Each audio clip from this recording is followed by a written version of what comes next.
আজকে আমি মিনি গোলাপ জামুন বানাবো, মানে মালাই গোলাপ জামুন। দারুণ লাগে খেতে, এভাবে করে বানাবেন, খেতে কিন্তু অসাধারণ। মিষ্টির দোকানে কিন্তু ফেল হয়ে যাবে, এত দারুণ লাগে এই মালাই গোলাপ জামুনটা এভাবে বানালে। এখানে আমি 1 কাপ শুকনো খোলায় সুজি দিয়ে দিলাম। সুজিটা একটু নেড়ে চেড়ে নিতে হবে, হালকা করে ভেজে নিতে হবে সুজিটাকে। আর এখানে 1 চামচ ঘি দিয়ে দেবো। ঘিটা দিয়ে আবারও খুব ভালোভাবে একটু ভেজে নিতে হবে হালকা করে। এতে খুব বেশি ভাজা যাবে না, একেবারে হালকা করে ভেজে নিতে হবে। হালকা করে ভেজে নিয়েছি। এখানে আমি 1 কাপ দুধ দিয়ে দিচ্ছি। দুধটা দিয়ে নেড়ে চেড়ে নিতে হবে, সুজির সাথে মিশিয়ে নিতে হবে। এখানে আরও 1 কাপ আমি দুধ দিয়ে দেবো। আপনারা চাইলে জল দিয়েও বানাতে পারেন। দুধটা দিয়ে খুব ভালোভাবে নেড়ে চেড়ে যাতে সুজিটা খুব ভালোভাবে ফুলে যায়, একটা শুকনো ডো টাইপের হয়ে যাবে। নাড়তে নাড়তে দেখুন এরকম একটা শুকনো মন্ড টাইপের হয়ে গেছে। এবার আমি এটা থালাতে নামিয়ে নেব। নামিয়ে ঠান্ডা করে নিতে হবে। যতক্ষণ ঠান্ডা হচ্ছে সুজির ডোটা, ততক্ষণ মিষ্টির রসটা বানিয়ে নিতে হবে। 1 বাটির একটু কম চিনি আর এখানে 1.5 বাটি জল দিয়ে দিলাম। দিয়ে নেড়ে চেড়ে এখন চিনিটা গলিয়ে নিতে হবে। খুব ভালোভাবে চিনিটা এতে গলে যায়, মিশে যায়।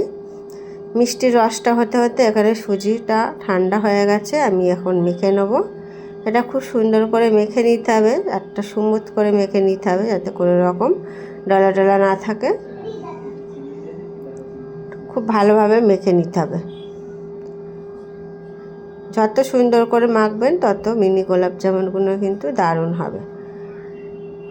এখন সুন্দর করে মাখা হয়ে গেছে। এইভাবে আরেকটু আমি মেখে টেকে নিয়েছি। দেখুন একটা স্মুথ একটা ডো তৈরি হয়ে গেছে। এবার আমি এখান থেকে ছোট্ট ছোট্ট করে লেচি কেটে নেব।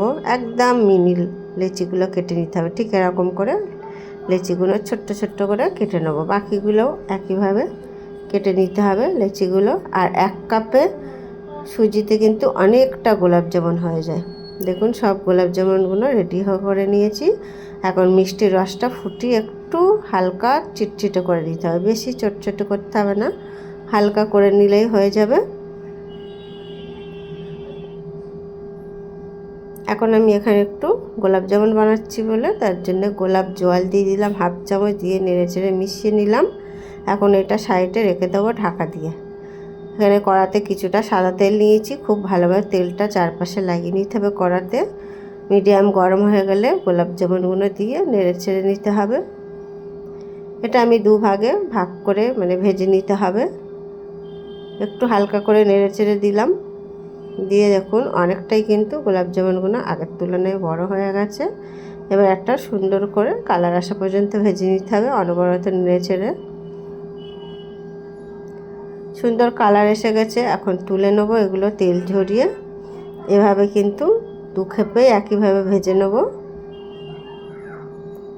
এবার মিষ্টির রসটা একটু ঠান্ডা হয়ে গেলে গরম করে নেবেন। গরম করে নিয়ে গোলাপ জামুনগুলো দিয়ে নেড়ে ছেড়ে ঢাকা দিয়ে রাখতে হবে। 1 থেকে 2 ঘন্টা মতন ঢাকা দিয়ে রাখলেই কিন্তু একেবারে 2 ঘন্টা মতন ঢাকা রেখেছি। গোলাপ জামুনগুলো এখন সুন্দরভাবে ফুলে গেছে। এখানে 200 গ্রাম দুধ নিয়েছি, দুধটা একটু নেড়ে চেড়ে ফুটিয়ে নিয়েছি। এখানে দিয়ে দিলাম মিল্ক হোয়াইট দিয়ে দিলাম, দিয়ে খুব ভালোভাবে নেড়ে চেড়ে নিচ্ছি। আর কাস্টার্ড পাউডার অল্প একটু ঠান্ডা দুধের মধ্যে দিয়ে মিক্স করে নিতে হবে মালাইটা বানানোর জন্য। আপনারা মিল্ক হোয়াইট না দিলে মানে এটা চিনি দিয়েও বানাতে পারেন। দিয়ে এবার অল্প অল্প করে দিয়ে মিক্স করে নিতে হবে মালাইটা বানানোর জন্যে। নেড়ে চেড়ে এখন একটু ঘন করে নিতে হবে। ঠিক দেখুন এরকম একটা ঘন হয়ে গেছে। এবার আমি এটাকে নামিয়ে নেব। এবার আমি বোলের মধ্যে মালাইটা দিয়ে দেবো এভাবে করে। আর এখানে গোলাপ জামুনগুলো দেখুন সুন্দরভাবে ফুলে গেছে। এবার আমি গোলাপ জামুনগুলো দিয়ে দেবো। এভাবে খেতে যে এত অসাধারণ লাগে না, দারুণ লাগে খেতে। এভাবে বানাবেন, দেখবেন দোকান থেকে কিনে খাওয়ার কথা ভুলেই যাবেন। দারুণ খেতে লাগে। একটু শুকনো ড্রাই ফ্রুট দিয়ে সাজিয়ে নিলাম, দারুণ লাগে। এভাবে কিন্তু বানান, বাড়িতে ছোটোখাটো অনুষ্ঠান হলে বা মিষ্টি খেতে ইচ্ছে হলে এভাবে বানাতে পারেন, দারুণ খেতে লাগে।